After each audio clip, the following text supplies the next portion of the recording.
Bonjour et bienvenue sur la chaîne de l'EPSF.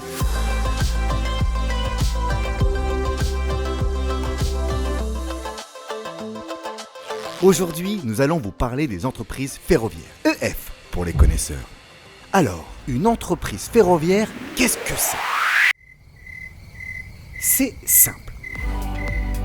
Une entreprise ferroviaire est une entreprise qui, comme son nom l'indique, fait circuler des trains. Voilà, c'est tout pour cet épisode. Merci et à bientôt.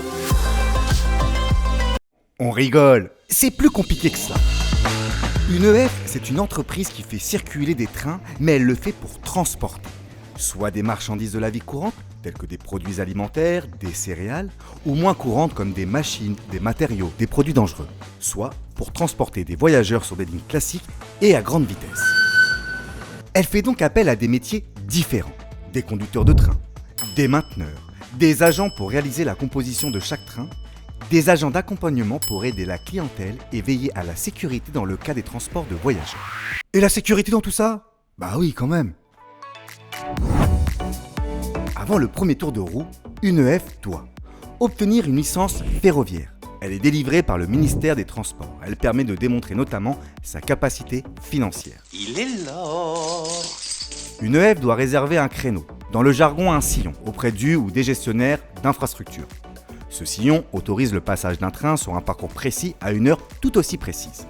Une EF doit également préparer l'équipe à bord, c'est-à-dire le conducteur et le cas échéant, l'agent d'accompagnement.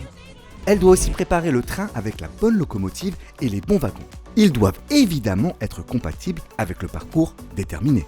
L'EF doit prouver que le train peut circuler en toute sécurité, en obtenant un certificat de sécurité unique. On peut le comparer à un permis pour circuler. C'est une sorte de contrôle technique pour les trains en fait.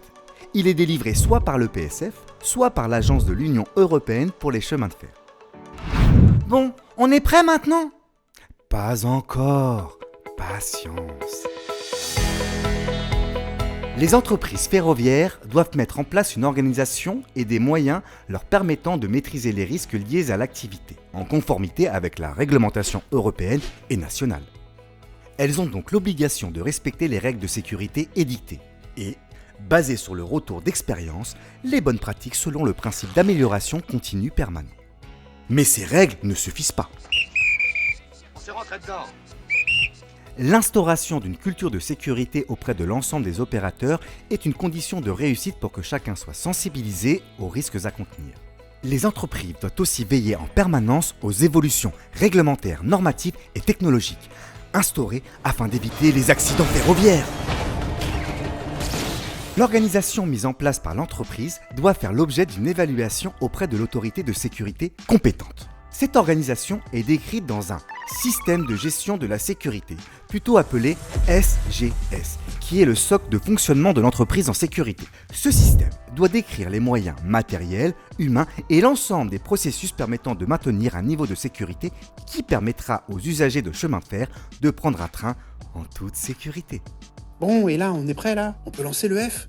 Presque, petit scarabée, presque. On trouve dans le SGS un dispositif de contrôle interne, une politique de sécurité, la stratégie de l'entreprise et la définition des rôles et des missions de chacun. L'EF y décrit également les modalités de formation de son personnel, de contrôle de ses activités et comment elle tire des enseignements de ses erreurs afin d'être toujours performante.